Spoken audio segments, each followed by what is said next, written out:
Olá, estamos começando mais um programa Boa Tarde, Doutor, programa rico de notícias, de dicas, e hoje a gente vai falar sobre um tema muito legal. Você já ouviu falar sobre cirurgia plástica em mulher? Eu acho que é o maior público, talvez, mas hoje em dia não se restringe às mulheres. Os homens estão ficando vaidosos e buscando melhorar sua aparência, poder melhorar o seu visual. Eu acho que com as redes sociais hoje, né, poder se enxergar e melhorar o nariz, melhorar outros aspectos. E hoje a gente vai falar sobre essa cirurgia.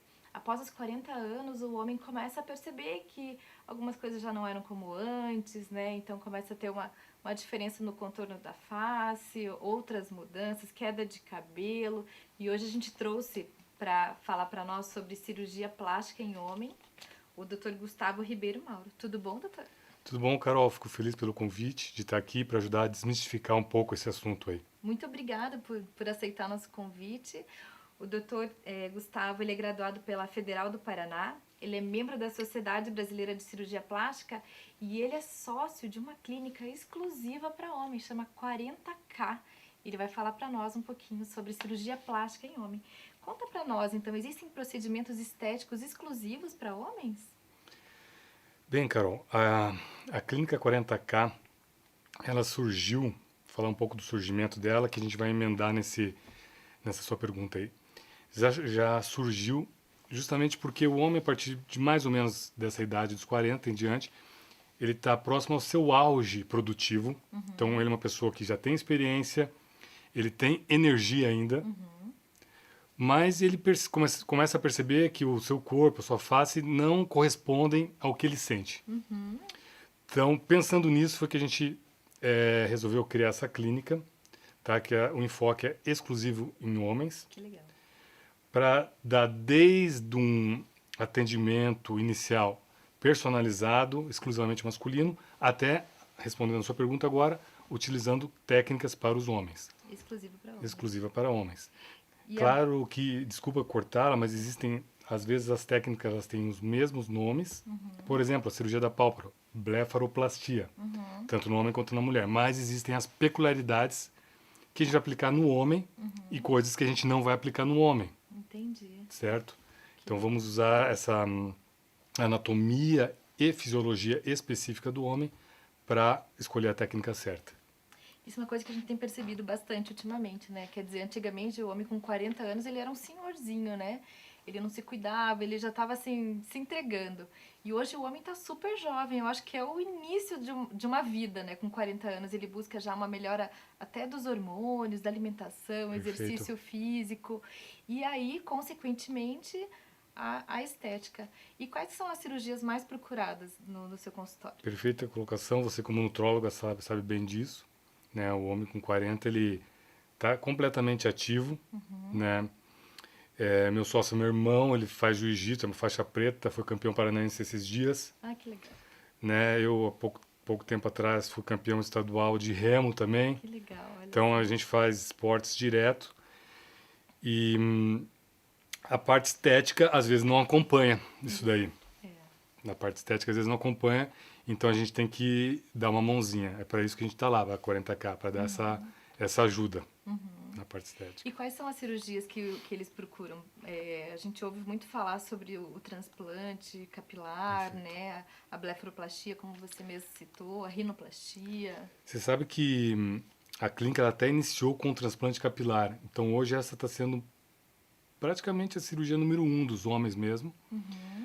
Tirando os procedimentos menos invasivos, que a dermatologista que a gente tem lá trata, seria isso daí, o transplante capilar. A cirurgia revolucionou nos últimos 8, 10 anos. Ela mudou muito, ela ficou muito melhor, muito mais refinada, com um aspecto muito mais natural. Antes, casos que a gente não conseguia fazer há 10 anos atrás, a gente consegue fazer hoje com um resultado muito satisfatório.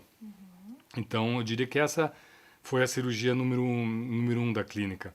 Até foi o meu irmão, o Leandro, ele foi um dos precursores da técnica FUI no Brasil, foi um dos primeiros. Ele logo Posso contar uma história? Claro, fica à vontade. Já era cirurgião plástico, um pouco mais velho que ele falou, veio me perguntar, ele fazia o FUT, que é a técnica antiga, aquela da faixa. O que você acha? Tá vindo esse FUI aí, tá surgindo esse FUI? Eu falei assim, você tá louco, você vai ser um dos primeiros a fazer isso no Brasil, talvez no mundo. Então ele foi atrás, tá? Ele foi estudar, foi para fora do Brasil, trouxe isso, no começo eram nas cirurgias menores, mistas até, tirava faixa e tirava FUI. Hoje em dia a gente está fazendo cirurgias enormes, assim, com mais de 5.000 folículos às vezes, dependendo do caso, né, se a cabeça da pessoa dá isso, com resultados muito satisfatórios mesmo. Então foi o início de tudo e realmente essa é a cirurgia número 1, É o carro-chefe da o clínica. carro-chefe. E o resultado é fantástico, né? Fantástico. Depois aí o resultado é com 1 ano, né, mas com 6, 8 meses você já começa a nascer bastante fios ali, já aparece. Assim, E muito mais natural, né? muito mais natural. Né? Você percebe assim, uma naturalidade, né, do resultado. São enxertos mais refinados, antes eram enxertos mais grosseiros, então ficava uma coisa mais realmente pouco natural, ficava com estigma. Né? Aí às vezes uma cicatriz lá atrás que não ficava tão boa, tinha que retocar, tinha que tentar esconder de outra maneira. Hoje em dia não.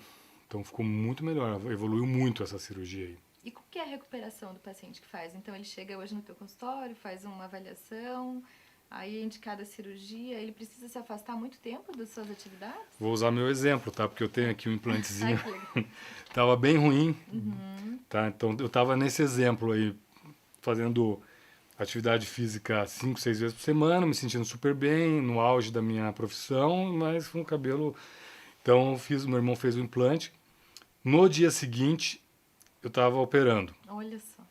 Não recomendo, porque eu fiquei meio inchado na testa. Mas assim, por exemplo, quem trabalha com um escritório, né, faz um serviço menos braçal, no outro dia já pode trabalhar, ficando com uma postura mais reta para não inchar tanto a testa, já pode voltar ao trabalho.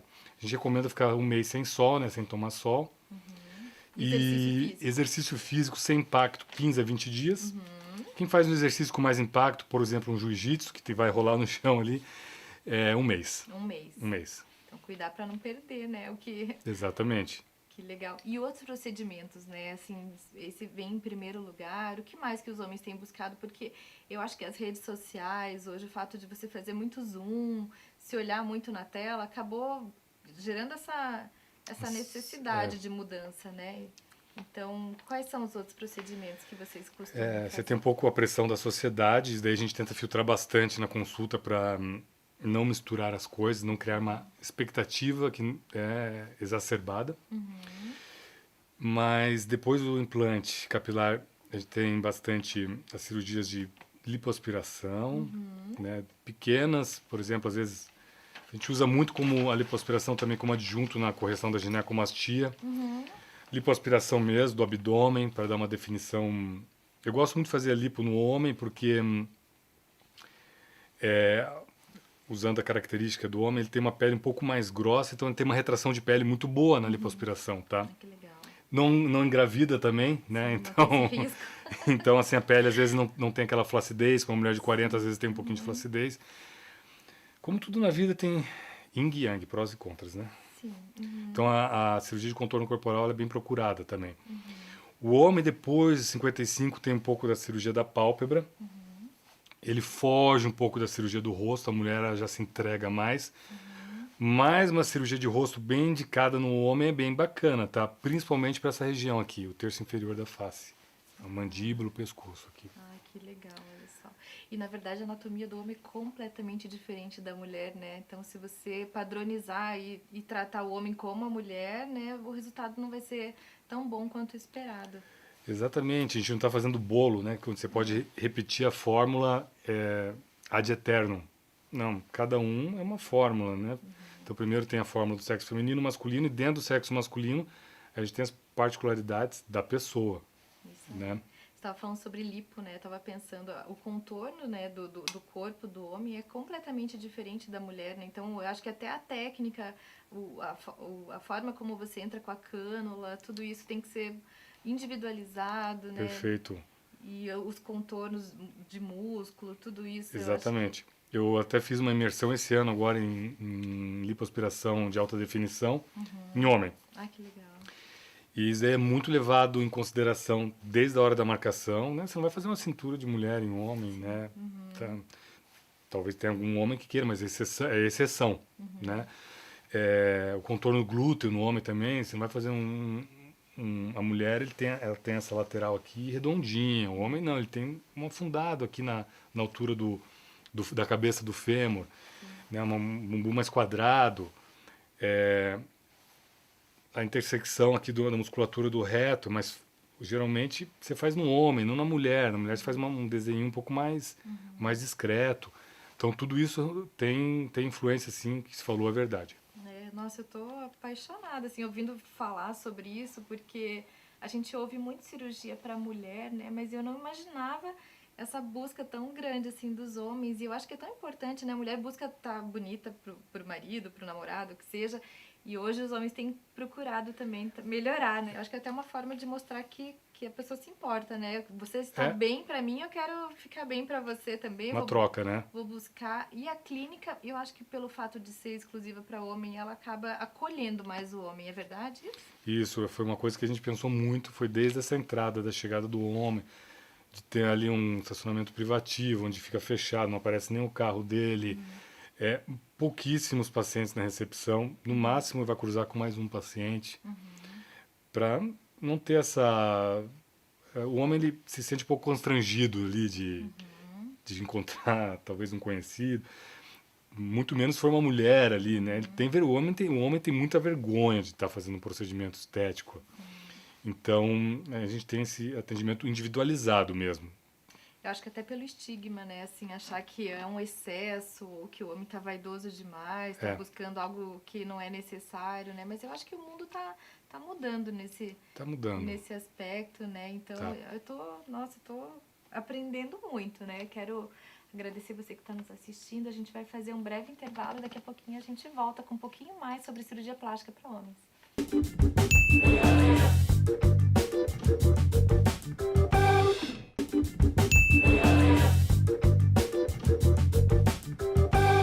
Estamos voltando com o nosso programa Boa Tarde, doutor. Eu tenho certeza que você já aprendeu muito, porque eu aprendi bastante. Então, conta um pouquinho mais para nós, doutor Gustavo, sobre as cirurgias em homens, né? A gente estava falando sobre a recuperação. O homem ele é mais Certo. resistente para os cuidados pós-operatórios? Como que funciona? Bem, pela minha experiência, a palavra é a seguinte: o homem é mais arredio. Tá? Então ele até aceita tudo ali, mas quando você vê, ele já não está fazendo bem aquilo que você orientou. Diferente da mulher. A mulher, ela é mais... ela segue bem ali os pós-operatórios. Então a gente tem que ficar mais em cima, tem que ficar batendo na mesma tecla. Vai lá, usa esse modelador, bota essa faixa aqui por baixo, vai dar calor, vai dar coceira, tem que usar. Então o homem, ele é um pouquinho... Ele acha que às vezes, não precisa, não, já estou bem.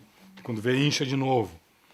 Né? A gente tem que ficar um pouquinho mais no pé, assim, do homem. Mas eu já sabia disso. Então tem que dar uma insistida no consultório, explicar bem os detalhes. Talvez Exatamente. tenha uma assessoria, a esposa, a namorada, né? A gente tem um acompanhamento semanal feito também pelas auxiliares, que além do retorno em consultório, esse acompanhamento semanal com fotos, né? Então a gente manda uma fotinho pra gente ver. Opa, ali, ó, ali não era para estar assim, vem pro consultório. Então a gente faz esse acompanhamento principalmente nos primeiros 45 dias ali. Tá. De todas as cirurgias, cabelo, desde o cabelo até o contorno corporal. E vocês têm alguma equipe que vai até a casa do paciente ou isso não Quando, é... Não quando precisa, a gente tem a fisioterapeuta que faz isso, faz as primeiras drenagens na casa. Né? E depois, até para estimular o paciente a sair, tem cirurgia que você precisa caminhar, né? Lipoaspiração, a gente estimula, deambular, caminhar. Então, não, agora vai para o consultório. Entendi. Eu acho que o homem a gente precisa ficar mais no pé, né? Precisa, você sabe, né? Eu sei. Geralmente a mulher, ela se cuida, ela segue a risca, né? Você Segue. passa as recomendações, ela vai, ela segue certinho, toma os medicamentos. O homem, ele Só quando tá doendo, sangrando, que ele vai Só. buscar E antes de fazer alguma ajuda. besteira, ele pergunta, "Ai, pô, será que posso fazer isso? A mulher, desculpa, a mulher pergunta. É, O homem não, já vai e já faz. fez. Quando você vê, não, não podia ainda. Daí já aconteceu, já Então a foi. gente fica bem em cima e a gente criou esse acompanhamento semanal, Uhum, que é na fase de risco, né? Que a gente uhum. sabe que tem a fase ali onde a gente tem que ficar mais em cima e depois pode relaxar mais. Que daí a gente consegue pegar qualquer desvio de conduta, digamos assim. Ah, legal. A gente estava falando aqui no intervalo sobre o abuso de esteroides, né? Então, os pacientes têm, pelo menos no meu consultório, a gente tem pego muito ginecomastia. Explica para nós o que é a ginecomastia, né? E fala um pouquinho para nós sobre cirurgias da... Claro, Carol. Bem, se vocês não sabiam, todo homem tem mama. Né? Isso daí é uma característica, todos, 100%. Mas o normal é a mama do homem não aparecer mal e mal ser palpável, ser uma coisa muito discreta. Né? Então, a ginecomastia é esse desenvolvimento incomum da mama do homem. Isso daí pode ocorrer na puberdade, por uma alteração hormonal transitória, que muitas vezes desaparece espontaneamente, mas a gente tem visto de mais em mais pelo abuso de esteroides, o uso indiscriminado dessas substâncias, né, diferente de reposição hormonal, que daí a Carol pode falar com bastante propriedade, diferente de reposição hormonal. Tá? É um uso onde você fica suprafisiológico, acima dos níveis fisiológicos. E esse uso indiscriminado, ele faz um aumento de hormônios femininos dentro do corpo do homem e que acaba, por uma interação hormônio-receptor, desenvolvendo a glândula masculina da mesma maneira que a glândula feminina. Então começa a aumentar a glândula mamária, começa a ficar visível, palpável, pode doer e fica desconfortável. Tá? A maioria das vezes, quando isso acontece no homem adulto, pelo uso de esteroides, também pode acontecer com envelhecimento, paciente obeso, isso daí é mais frequente, porque o obeso ele tem uma maior conversão de hormônio masculino em hormônio feminino. É irreversível, a gente tem que operar. Infelizmente, não tem remédio, pouquíssimas vezes a gente consegue reverter isso. Então é feita a cirurgia ela é baseada no grau da ginecomastia. Então a ginecomastia pode ser desde um pequeno botãozinho onde você não vê, você só consegue palpar, sente que tem uma área mais endurecidinha, até mamas que parecem, se você olhar, se o peito estiver depilado, o tórax estiver depilado, você olhar sem ver o rosto, sem ver a parte inferior, você vai achar que é uma mulher. Então a técnica cirúrgica é baseada nisso, no grau de ginecomastia, que vai de 1 a 4, ou 1, 2A, 2B e 3. Então que vai desde só glândula glândula com gordura e flacidez, glândula com gordura e muita flacidez, muita pitose, que é uma mama feminina, basicamente. Tá? Então a gente vai escolher a técnica baseado nisso. Algumas vezes pode ser só com lipoaspiração, quando uma glândula muito gordurosa, uma pessoa com mais idade, geralmente. Mas tem que ser pequena. E a maioria das vezes é lipoaspiração mais ressecção parcial de glândula, tá? A gente não tira a glândula inteira, porque senão fica uma deformidade na área. Então, fica mais ou menos 20 a 30% dessa glândula, é um colchinzinho que fica atrás da areola, para forrar, e que pode recidivar se a pessoa voltar a usar anabolizantes. Entendi. Então, nada é para sempre se a gente não cuidar bem. Você vê, né? Às vezes um uso indiscriminado de uma substância, né, que não foi indicada por um profissional, por um médico, pode trazer um problema que só é sanado cirurgicamente, né? Então, se você continuar com esses maus hábitos, você vai continuar precisando reintervir, né? Que é Exatamente. um grande problema. E é uma cirurgia complexa, né? Pelo que você está me dizendo, você precisa de uma recuperação grande, né? Então... Ela vai desde nível ambulatorial, com anestesia local, quando é uma coisa menor, até um nível hospitalar, com anestesia geral, quando é uma mamoplastia mesmo, semelhante a uma mamoplastia feminina. Tá? A recuperação, basicamente, é o uso de modelador, para comprimir, não juntar líquido, fazer a pele retrair, voltar no lugar. mais ou menos 15 dias repouso importante dos braços, não é, pode usar um computador, um celular, né, ir no banheiro, se alimentar, mas não dirigir, não fazer movimentos amplos. Depois de 30 dias, exercício físico está liberado já, via de regra, né, a não ser que tenha alguma particularidade. E a partir de faixa etária que pode ser realizada a cirurgia? Porque a adolescência tem muita mudança, né, no Tem. corpo. O que acontece com o adolescente, ela tende a involuir até 1 ano. Depois que isso não ocorre, geralmente ela vai ter que ser, a maioria das vezes ela vai ter que ser tratada com cirurgia. Então a gente espera esse período de 1 ano, 1 ano e meio, se não evoluir a gente tem que operar. Isso no adolescente. E no adulto, depois que se instalou, Não tem mais o que não fazer. tem, é cirurgia. Então, se você tem um filho adolescente, ele apresenta essa alteração, espera um pouquinho, né? Busca, Sim, busca um profissional, mas assim, pode ser transitório, pode ser passageiro, não precisa é. necessariamente operar já, né? Inclusive a gente pede de rotina um exame de perfil hormonal. Às vezes a gente tem que encaminhar para o endocrinologista para fazer algum ajuste, assim. Né? É exceção, mas ocorre. A gente tive um faz um mês atrás, que um rapaz jovem, nunca tinha usado anabolizante, 18 anos, estava com estrógeno 2 vezes o limite superior.